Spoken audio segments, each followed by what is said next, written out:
We're just here at the top of the hour, so we'll give it another minute. But for those that are on the call, thank you for joining. And if you care to, you can put in the chat where you're dialing in from. And if you'd like to, I'd be curious to know why you came today and maybe what you're hoping to learn. You got some more people come. Oh, Joshua Tree, it's one of the best on earth. Welcome, Jessica. Hello, everyone. Spain, I'm in Spain now too. That's the best answer so far. Welcome. I'm Neil. We're just getting going here. We'll give it another minute or so. But if you just joined and you care to put in the chat where you're dialing in from, and if you'd like to, why you joined today, maybe what you're hoping to learn or take away. And we've got Joshua Tree in Spain and Kansas City and Santa Monica. Okay, some good locations. Hilton Head, Wake Forest. Okay, a lot of US. It's been so fascinating over the last few years with Beckley, particularly in the Netherlands programs. It used to be almost exclusively Europeans. And now we're getting people from all over the world, and it's places like Saudi Arabia and Oman and South Korea. It looks like a lot of Americans today. Kansas City, Philadelphia, Alberta, Canada. Lovely. Okay. Thank you all. This is a special session for me because I have two people on this session with me that I consider business collaborators and friends, and we've gotten to do some work together. So it's nice to be together. And yeah, today we're going to talk about career transitions and really kind of finding meaning. And I think you'll really enjoy hearing a bit more about Josephine and Katya's story and that meaning making. And we've had a few more people join. Welcome. If you care to, put in the chat where you're dialing in from and maybe, why you decided to join today. And we're just getting started. This session will be about 45 minutes, and we'll do kind of 30 minutes of discussion with the panel here. And then we'll have 10 or 15 minutes for question and answer. And if you'd like to, throughout the session, you can put notes into the chat and we'll try to get as many questions as we can. And again, we're talking about career transitions and finding meaning. And this is a theme that we see in many of our guests that come down on our programs. They're mostly pretty successful professionals that have accomplished a lot and have built something that they're very proud of. But many of them say that there's something missing. They want to enjoy life more. They want to be more present with their families. They want to have more purpose. And I think that these programs can be really helpful for that, can be really helpful for people that are moving through these transitions and finding that next thing. And even if you're not actively moving through a transition, you can also build these skills to help you be more resilient in some of these environments that maybe aren't the most healthy environments for us. And so you can either move on from them or you can work with them. And one of our guests that came through, one of the sweetest people I've ever met, was Jim McPhee, and he's the former COO of Disney World. And he had 80,000 people under his responsibility when he was working there, and an extraordinary guy. And he's been through twice. And he has said that he thinks every leader in America should come through one of these types of programs because he found so much benefit in it.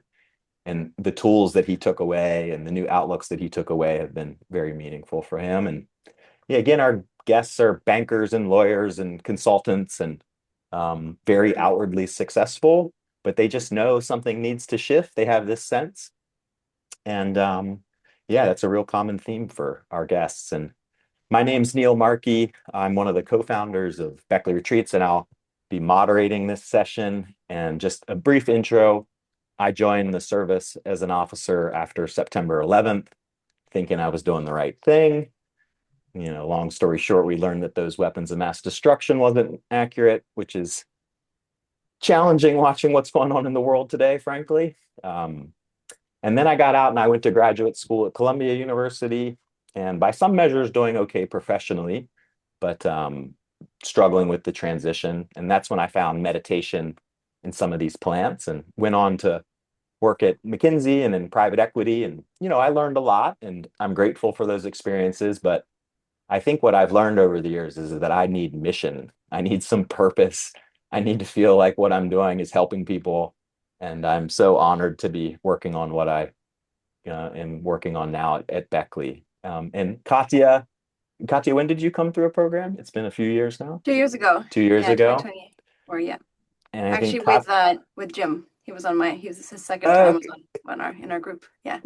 lovely human. And Katya, like the guests that I was describing, very successful background, was a CFO for an aviation company that grew from near zero to 300 employees. And I think now has found a profession that suits her better, is an executive coach, mostly for founders and helping them work through these processes. And so I'm excited to have her and have her tell her story.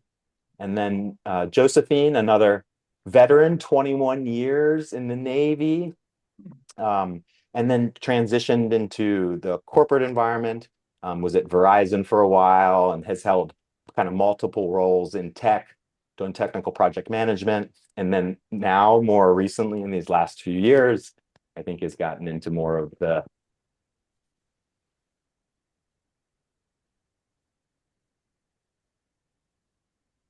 I can't hear you now, Neil. Josephine, can you hear him? No, we oh, lost audio. Yeah, it's not working. oh, It's Try again, Neil. better now. Yeah. yeah. Okay, sorry about that. And Josephine's also a mother of two girls. And, I think like me and Katya both wants to do something that has meaning and help people. And so I'm excited to introduce them both. And I'll pass it over. We'll get started with Katya. But Katya, you spent what, 16 years in finance. Now you're an executive coach. Could you tell us a bit about that transition and, when you realized maybe something needed to shift?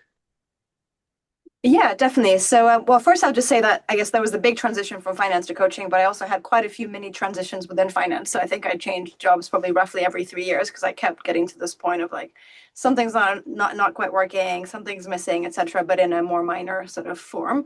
So within finance, I moved towards climate finance, thinking that it would inject a bit more purpose what I was doing, but it still wasn't quite enough, and I just didn't feel good, and kept getting to these points of there must be something better out there. And then I guess three and a bit years ago, I had my first child, which typically leads one to question sort of your priorities and where you place your time that much more. And I think the growing, deepening dissatisfaction with what I was doing day to day was just too hard to ignore. And I had been doing quite a lot of work on meditation, therapy, healing, etc., in my kind of free time on weekends and evenings. And I just felt like that balance was not quite the right one. So I just wanted to figure out how to reshuffle all those pieces and ideally use the experience I have, not just completely throw it out, but use it in a way that was just much more aligned to who I am and who I want to be. And so, yeah, just over 2 years ago, decided to go to Beckley because I could feel, and we'll talk about this about later, that that approaching this in the way that I'd approached previous job searches wasn't going to work. I needed to do something different. And Beckley was really instrumental in creating the space for me to do that, to really access my intuition and ask myself what I want. And I decided to transition into executive coaching. So using a lot of my business experience, but also using training that I've done more recently in psychotherapy and various healing practices, and really bringing all that together to helping mostly founders, mostly working in the impact space, really navigate their journeys with more clarity, more ownership, and hopefully more happiness. And so, yeah, the transition topics comes up a lot in my clients. I don't work exclusively on transitions, but in one form or another, all of life is a transition. So whether it's an exit, a role change, a burnout, a child, there's always some big change that people are navigating. And so as a topic, I think it's one that's really important, and I really like coaching people through. And I think just one thing I really want to say, certainly I think it would be almost like too simplistic to say I had a really bad time in finance, then boom, aha moment, transition, and now I coach, and I'm sort of, that's it, I'm done. I just really want to highlight that it's an ongoing process for me. I'm probably going to do other things. I might go back to finance. And, I haven't solved all the big questions, and a lot of what we're going to talk about today is very much ongoing work for me, but I feel that I'm doing it from a much better place and that I'm moving in the right direction. So that's my story. Thank you, Katya. That definitely resonates with me. And Josephine, just a short 21 years in the military. and then, a Fortune 500 kind of blue chip company. Um, and now you're doing something completely different. So how did you get from there to here? Yeah, so first of all, thank you for having me on, Neil. It's a pleasure to talk about this stuff. I love it. So I joined the military when I was 21. Came to a point in my time in my life where I knew I needed to change. I'd, grown up in an environment where my dad suffered from mental illness and it really affected my childhood. I was 14 when I started drinking and then 16 when I dropped out of high school and then 21 when I recognized, okay, something needs to change. And I joined the military and completely, had a wonderful opportunity in the military. But at the flip side of it, I was still struggling with depression and anxiety and overwhelm and burnout. And it got to the point, probably around my 18-year mark, right around COVID, where, I was at home working a full-time job from home. I had, two children that I was taking care of that were homeschooled at that point. And my husband was on back-to-back deployments. And I recognized that, maybe I was at another point in my time where I needed a change. And at the 20-year mark, I was offered my promotion to W4, Warrant Officer 4, which was, a very big promotion that I ended up turning down because I knew I needed a change. And I just didn't know what that change was, right? And I think that's when I sought out Beckley. I had my first Beckley retreat in March of 2022. And that kind of helped me bridge, okay, I'm going to be leaving the military and I'm going to be moving into this corporate career. And when I landed, I kind of still was unsure of what I wanted to, didn't really know exactly what I wanted to do. And so I thought of using psychedelics to really help me determine, like, look inward and figure out, what do I want? What are my values and what can I do for my family to kind of fall into a better position in my career. And so I was able to kind of move through different roles in Verizon. I'm actually still with Verizon, just doing something different. And in those different roles, I actually experienced burnout again. We'll talk about that later, but I think I finally landed somewhere. And I agree with what Katya says. I'm still a work in progress. I don't know if I'm exactly where I need to be, but I definitely feel a lot more secure in like what I'm doing now. Like I found more meaning through it, and I'm also able to pursue other passion projects on the side, like teaching yoga, that really I feel like have made my career pillar complete. And so, yeah, this I really feel like I owe Beckley a lot, and it's helped me kind of navigate that really difficult transition. So, Thank you for sharing, yeah. Josephine, and thank you for your service. And yeah, and maybe in the chat, if you can put in there, I mean, who's familiar with the term of burnout? It's becoming something that's being more and more researched. And I think what's interesting is the science is pretty clear on these types of experiences for more like clinical indications for PTSD and severe depression and things, and that's great. But I think what we're also finding, and this is some of the research that we're doing, is that these types of experiences, if they're done in the right way, can be really helpful for people that are generally well, but maybe not living their fullest. Maybe are exhibiting some of these burnout type symptoms. And burnout is now normal. As a social worker, I can definitely identify with burnout. Yeah. Burnout is kind of everywhere in the corporate world right now. And I thought one of the more interesting studies that I saw around burnout was around doctors. And if, you ask doctors if they love their work, of course they do. They feel like they're helping people, but they're so frustrated with the system. They don't feel like they can actually practice medicine because they have to follow all these bureaucratic rules. And so the burnout comes from this kind of misalignment, right, with what they know they should be doing and what they're able to do. So there's like lots of kind of ways it can show up. And that really resonated with me because I've had that in my kind of professional career as well. And so you'll see, you heard from Josephine and you heard from Katya, kind of two different professional career paths, but the similarity is kind of getting to that point of, wanting more, wanting to do something that has more alignment. And I think that they're both well on their way.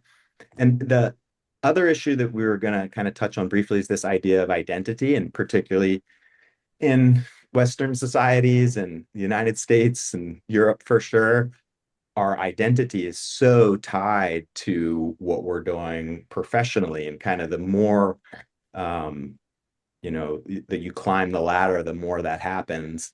And people can get to a point of where they're not quite sure who they are without their profession. And then when they start questioning their profession, then that whole foundation gets a little bit shaky. And Katya, what do you think about that? And how do you see that manifest for high performers? And what makes it so hard for us to have that kind of healthy separation and, feel grounded in who we are as a human outside of what we do professionally? Yeah, I mean, I think thanks, Neil. I think it's linked to what you were saying, but I guess just I'll share my experience of my own life, but also a lot of the clients I work with. I think is deep down, I think a lot of us have some version of I am not enough, I am not worthy as I am belief for various reasons that you don't need to go into, from childhood, etc. And a lot of the times it doesn't actually come from major trauma. It can be just something relatively minor that happens along the way that builds that belief into you. And you end up, I think, assuming that you need something outside of yourself to gain approval, to gain worth, to sort of earn your place, to be okay, some version of that story. And I think that's one piece of it. And then the second piece is the society that we live in, the capitalist system that rewards that and feeds that and exploits that really. And I think that those two things combined create this very vicious cycle. And certainly in myself, I can see that. And most of the high performing clients I have that will have some version of that. And I think that it makes it really, really difficult to challenge that relationship because it seems to be working. You're getting promotions, you're raising money, people are praising you on LinkedIn, everything seems to be good, but inside you don't feel good and something's still missing, you're still chasing. So I think the common arc that I see is smart people kind of pile into this mechanism. It works for a while until something breaks. For some people it doesn't, or maybe it happens later in life, but for a lot of people it does. And then you have a choice whether you want to just pick up and do the same thing again over and over, or at some point actually rethink whether that relationship works, whether it's the right one, or whether you can ground yourself a bit more deeply in who you are and just be apart from all the things that you do. And I think that doesn't mean that you stop doing. That's what I find most people are scared of. Like, okay, this sounds great, but does that mean I'm just going to watch Netflix all day and do nothing? Because I don't. That's not what I want. And I think the point is that actually by gaining that much stronger relationship to yourself and more confidence to really stand alone, you can have a much lighter relationship to what you do that actually allows you to put much more into it. So I think, yeah, identity is really at the core for me of a lot of what we're talking about, and it's really decoupling it from doing that. That it's can be done, but it's challenging in the world we live in today. So yeah. Yeah, that really resonates with me. And um, in some ways, I feel grateful that I kind of hit a bit of a rock bottom when I left the service, because it kind of forced me to explore some of these things. I actually think the bigger tragedy is people that are in this kind of suboptimal state and it can last for decades. And I see Mm. it in some of my friends that have, had successful military careers and then kind of went directly into the corporate environment and have just been pushing and pushing and pushing. And, they're doing well, but they're not, I wouldn't say that they're thriving. I think that they would want better relationships with their families and more presence and more peace. And with Mm. Josephine, how does Katya's story resonate with you and identity? And like in the military, it was so funny. We would, you wear your resume on your chest and you have a special hat if you're in a special unit. And it's really like, it's really part of that whole organization. And so how was it for you Yeah, transitioning out? it was a, complete identity shift. The military provides that structure, it provides purpose. There's a shared mission, there's that camaraderie and brotherhood, sisterhood feeling, and then all of a sudden it's gone. Like you take the uniform on off and you hang up your boots, and what do you have left? Like it's could be isolating and disorienting at first, but I also recognize for the first time in 20 plus years, I was not on somebody else's agenda. Right now, I'm on my own agenda, and it's up to me to kind of think and act for myself and focus what's best for me and my family. And so, and I think it's common after military transition or struggle, whether it's 4 years or 20 years. There's definitely an adjustment period, and but what helped me was that transition program that I went to. That the first module in that transition program was all about the self And we use Simon Sinek's book to start with why, really just rediscovering your purpose and, going back and understanding your story, like what led you to where you are today, and just finding your values and understanding, what beliefs and things that are most important to you and your family. And that really helped me understand like that I'm driven by purpose, and that's what drives me, and that purpose can really show up anywhere. And my work is to understand what that purpose is for me, and how to find it. And I think the shift happened when I stopped asking like what should I do and started really focusing on like what do I actually value. Yeah, Mm. yeah, absolutely. And we wanted to touch a little bit more on this idea of burnout specifically, because this is something that's being studied, and businesses are looking at this because more and more employees are in this state and aren't able to be their best, and it's creating a lot of challenges in the healthcare system. And something like 60% of our guests, when they're applying to come on our programs, mention these burnout symptoms. And I think it can be good to just get a little bit more clear on this idea, of what burnout is. But one of the better analogies I have heard is you kind of got a foot fully on the gas, but then you also have a foot on the brake, and your body's in this kind of state, where you're not getting enough recovery and you're not sleeping, and then everything is kind of downhill from there. You can kind of get into this almost like a numb state where you're not feeling the lows, but you're also not feeling the highs. And maybe some of the hobbies that you used to do to fill yourself up, and exercise and things, and taking better cares of yourself, has kind of fallen to the wayside because your body is in this state where it's not really able to recover. And I had the burnout in the military and then kind of recovered, but then had burnout from the corporate world, and then had to kind of make a transition out of the corporate world before I was able to relieve some of these symptoms. And I wanted to ask you both, or start with Josephine, what were the symptoms? Kind of how did you know? How long was it before you were like, okay, this has got to change, or something's going to break? Yeah, so we have somewhat of a similar story, actually. I think I experienced burnout twice in my life, once during that COVID period in the military, and then again recently in the previous role that I held before my current one. And so I moved into an AI product management role, and which almost really felt like I was learning a new language. I was starting from the beginning and I had to keep up, and it was, I was fully committed and I was crushing it. I was doing really well, but it took me about a year and a half to really identify, okay, something needs to change. And I also had a lot going on in my personal life. I just done a move. I was getting my house rearranged, moving my elderly parents closer to me, to, taking responsibility to take them on as a caretaker. And so was balancing a lot going on in my personal life with all this going on in my professional life. And I started to notice like no matter how much I accomplished, it didn't seem to feel like rewarding.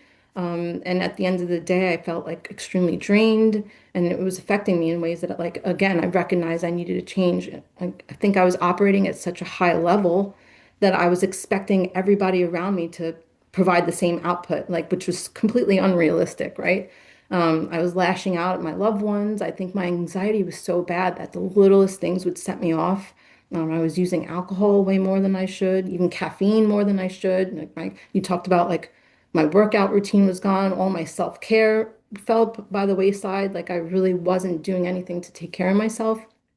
And it started to honestly feel like there was a point where everything felt transactional, like people were just wanting things from me, and what I was giving, but getting a return the reward wasn't really filling me up the way it needed to. And, I noticed, okay, something needs to change, I need something more that actually matters, something that makes me feel like I'm a part of something bigger and that actually like fits who I am as a person. And, just that idea of looking for something more meaningful. I was doing great on paper, but inside I was struggling, and it was evident. Yeah. Yeah, I think for me too is the like, if I look back, it's like relationships, and your close ones, and when they start, not you're more on edge, you're more reactive, you're more triggered. That's definitely a signal that, there's something that is that needs to shift. And Katya, how about you, for yourself or for people that you work with? Or Yeah, I mean, I can't. I've also had, I would say, kind of maybe one and a half. Oh, can you hear me? Yeah, Yeah, we got you. can you hear me? Okay. Yeah. Yeah, I think I've probably had one and a half experiences. I'd say first one was right after my daughter was born, so I went back to work and I was questioning a lot of this stuff already. I mean, I was physically still going through recovery postpartum, threw myself straight back into, CFO of a startup job, travel, events, all this kind of crazy stuff. And I think it was initially it was definitely more mental, kind of just super feeling super anxious, worried, struggling with sleep, all of that. And then my body really took a toll as weeks went on. So I think I was just nonstop ill for something like 3 months, just catching every single virus. My back was really hurting. So my body just really was falling apart. I'm a big runner and I couldn't really run because all sorts of stuff was just not feeling good in my body. And I think also socially, I was really closing down. I have lots of really close friendships, and I know that something's not good in my life if I stop reaching out to my friends and sort of stop telling them how I'm doing. And that was definitely happening. So I think all of those combined, and also the alcohol overuse, misuse was definitely happening. Like that was kind of at that point the only way that I could kind of keep things sort of bottled up and sort of functioning, but not functioning. And yeah, and I think at some point it all just came together. And I realized that I had to leave that job and I had to take time out and just work through what's going on. And that's kind of how Beckley fit in. And then my second, I would say, half experience was actually that same later in the year after Beckley, when I transitioned into coaching, having taken some time out and decided to do this kind of big new thing. But I went straight into it with the same energy of like, okay, I'm going to do every single course there is. I'm going to get every single accreditation. I'm going to get hundreds of clients. I'm going to work on weekends. I'm going to be on WhatsApp all the time. And a month into it, I basically just could not fall asleep for like 2, 3 weeks. I did not sleep. And I was starting taking sleeping pills. Didn't really want to do that because it, not really a long-term solution. And again, I said to have to just take them. I didn't change what I was doing, but that was a big lesson. And okay, I really need to be focusing on the how. That's really where the secret is. And yeah, so I think I prevented a full blown meltdown in that case because I caught the signs early, but it was a pretty tough couple of months while that was happening. So Yeah. Yeah, and yeah, I saw and that. Good. go ahead. I was just going to say that this uppers in the morning, even if it's just caffeine or something like this, and then the downers in the evening, alcohol, was something that I experienced myself, and I saw a lot of my peers using to kind of manage, and it's real. And Yeah, um, a lot of our guests have reported post program having developed a much better relationship with alcohol, and some just saying they have absolutely no desire to drink. So if you can even just do that, you're heading in the right direction for sure, because we know that you know it's quite toxic. Lovely. So I wanted to talk just a bit about like these integrative health programs that we run that have this immersion or retreat portion, and why we think that's meaningful. And I think, part of it is just the spaciousness. So if we try and fit in an intervention into our busy day and then we go right back into life, there's just literally not enough time for some of these changes to take place. So we really like these kind of longer form programs. And another kind of critical component is the nature immersion. So in Japan, and for instance, and there's other countries that have this, if you go to a doctor and you're exhibiting some of these symptoms, they'll recommend time in nature. And it's something that we just don't do in the Western world as much because it's not a good business model. Frankly, you're not going to make money off telling people to go spend time in nature. But what we're trying to do is give people new tools and habits that can help them long term. And I think another part of it is the somatic side. And I'm sure maybe in the chat, who's read The Body Keeps the Score, a pretty groundbreaking book. But again, in the way we think about therapeutic interventions in the West, it's a lot of mind. You go and you talk to a therapist, and sometimes you're already looping on a problem, and then you're looping it in a different direction or a different way. And really, what you need to stop doing is looping. You need to stop thinking about things so much, and you need to get into the body. You need to move. You need to breathe. Yeah, it's such a good book. And it really, a lot of this stress in this way is in our tissues, and there's so much cool research around the fascia and where all these memories and tendencies are stored. And we're just kind of at the beginning of understanding that more. But I think what we're finding is that in these longer form programs where people can get off the grid a bit, have a bit of a digital detox, reduce some of that excess stimulus for a while, you're creating an environment that has enough time for things to shift. And then if you help people learn some of these new tools, it's the tools and the practices that will actually kind of maintain that positive benefit for a longer period of time. And Josephine, you've been on a program and been around them. Like, can you elaborate on this? And, why do you think that these types of programs might be different than our workshop in a city or something like this? Yeah, I think there's a lot of benefit with going on these retreats. I think, one thing that I would highlight is doing this. There's something special about doing this work in group, I think. Just being able to be vulnerable and witness and be witnessed, have other people witness you and witness others. I think there's something magical about that. And I do agree, like, you know, doing this in nature away from the day-to-day grind, digital detox and, just really focusing on yourself and doing the internal work. I'm excited to see, how it can help others in a way maybe that they've never been able to access certain parts of them before, I think that's really powerful in that aspect. Yeah, absolutely. And Katya, you said earlier that kind of when you were initially, moving in this direction, you wanted to solve it how you had solved other problems with spreadsheets and optimizing. And what have you learned? You sense that approach.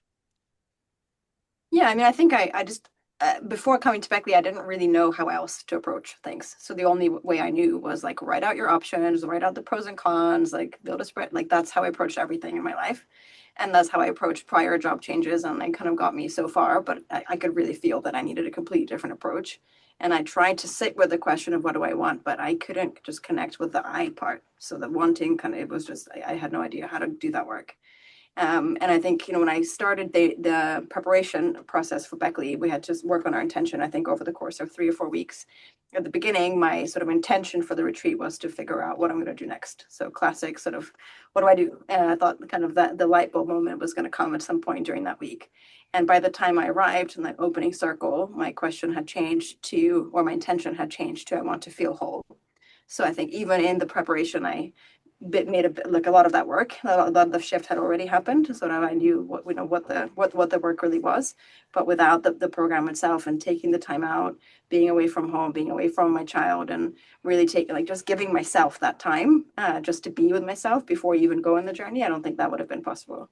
And I think the journeys, yeah, they just helped me create that internal dialogue. I mean, because the voice was there, I just didn't really, I drowned it out very effectively, and I didn't trust it. Maybe if I did hear it, but that really just changed my relationship to what that voice is. And yeah, I think it was pretty transformational. And I don't, I still sometimes use spreadsheets, but I think I can tap into the voice much more effectively now. So That really resonates with me. And I think, for me too, I was so analytical and everything was solving problems and using the analytical part of my mind to try and find happiness. And there's this public speaking technique that I think is so illustrative of this. But if you're going to get up in front of a group of people and you're going to tell a story that makes you super emotional and you want to be able to box it in a little bit, then you can do math problems in your head and it'll cut it off. So if you're constantly in this mode of categorizing, making sense of, judging, calculating, you're kind of cutting off this other part of being that's actually like really, really, really important. And I think for me now, feeling more in alignment with work has been really important in having meaning, but it's also this ability to be more in flow, and be able to it's like trying to dance by thinking about it. Like life isn't just like that. You need to be in the body, and you need to be able to practice allowing and see what kind of things can enter in your life when you're not necessarily trying to build a spreadsheet to get there. Um, and it's not something that we're taught in our school system, right? We're rewarded for one way of being, and so it's something that many of us have not had a lot of exposure to. And before we get into Q&A, can both of you maybe just quickly say, what's something that you would say to someone that's watching this that, or is maybe in this period or starting to see some of these things, and maybe you could give some guidance or words of wisdom too. Yeah, I'm happy to go first. I guess with sort of echoing what I said towards the beginning, I think it's important. 'Cause I think sometimes when we can see that something's not working, we start judging ourselves and start thinking, oh, things I should be doing something else. I've made a mistake. I'm in the wrong job. And I think, something I'm learning and hopefully can be helpful to some people on the call is that it's just a recognition that I do think we need all the experiences that we've had in life to get to, where we're going to be next. So it's just to accept the moment that you are in. You are where you need to be at this point. So just to kind of be there, even if it's uncomfortable, even if it's painful, see what you're feeling, see what you're not feeling, and maybe start asking yourself the question of what is this experience showing you? What does that mirror? What are you starting to see that might not be working before you launch into the questions and then what do I do? And do I go on a retreat or not? And before you even do that, just kind of be where you are. Yeah. Thank you. And Joe?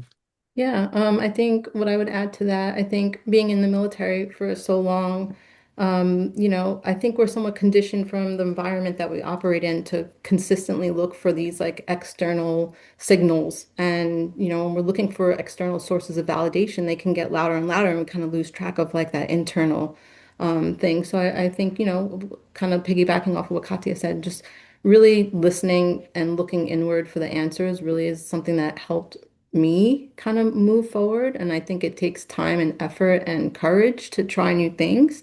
But it also takes recalibration from time to time to kind of make sure that you're on the right path. And then the other thing I think I would say is that I think there's a bit of a misconception that 100% of your purpose and your meaning needs to come from your work. I think ideally that's beautiful, and if you can find that, that's amazing. But I think, I think there's other ways to kind of supplement that and bring meaning into your life. Like for me, it's finding community, strengthening my spirituality, learning about things that really resonate with me, like yoga and yoga traditions and philosophies.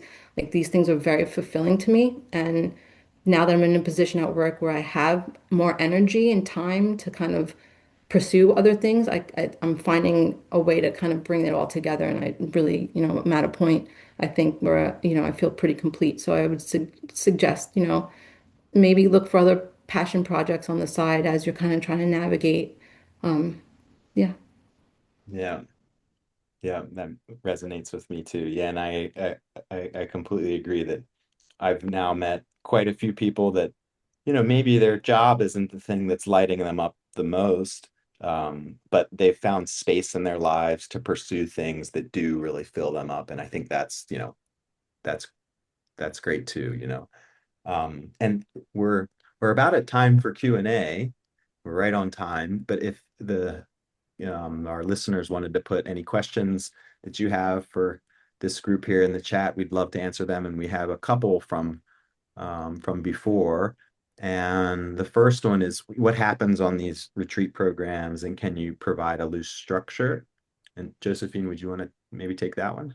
Sure.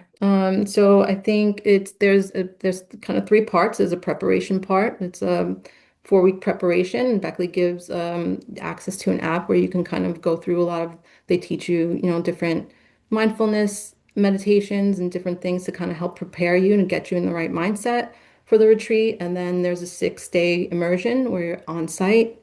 And we go through, ceremony days. There's 2 ceremony days and there's 2 integration days. And then post-retreat, you'll do 6 weeks of integration, and they, go back to the Circle app, and there's lots of information on the Circle app. And you also have calls with the group and the facilitators to kind of really touch base and talk about the things that are coming up for you, and really integrate all the insights and things to help kind of get you where you need to be. Neil, did I That's leave great. anything out? I'm sure I No, did. you did a great job. No, and I think for us, we're really trying to help people create habit change. I think you can have these experiences and they can be very meaningful, but if you don't introduce new ways of being or new practices, you're likely going to revert back to your old ways because by the time you're a young adult, um, these patterns that we develop are pretty deeply rooted. But what's really interesting about these experiences is there's this window of kind of neuroplasticity, which is we're still trying to understand more, but we definitely see it. But in these few weeks to few months after the programs, there's this kind of increased potentiality for change. So maybe you've been trying to get yourself to meditate for years, but you haven't been able to kind of develop the habit for whatever reason. It does look like after these experiences, if you give it a shot for a month, that habit will stick. And that, translates to thinking about your diet, spending more time in nature, all these positive things that we know are good for us, but are really hard to kind of get going. These types of experiences can be a catalyst for that. Yeah, and if I could add something, Neil, and I don't think necessarily the changes and the shifts have to be like this grand gesture. I think even like the tiniest little shifts, that adds up. And then when you look 2 years from now and you look back and you can say, oh, that tiny little shift kind of made this really big impact in my life, and they kind of add up and really help. Absolutely.